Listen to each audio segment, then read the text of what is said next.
ยังไม่ต้องทีนี้ต้องตัดกลางเลยกลาง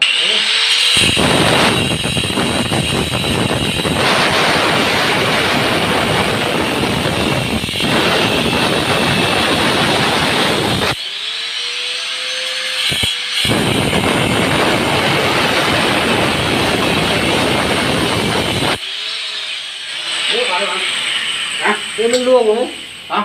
มันล่วงเข้าเลยล่วงเข้าไหมอ๋อมีอุดเลยใช่ไหมอ๋อเลยทำอะไรอีก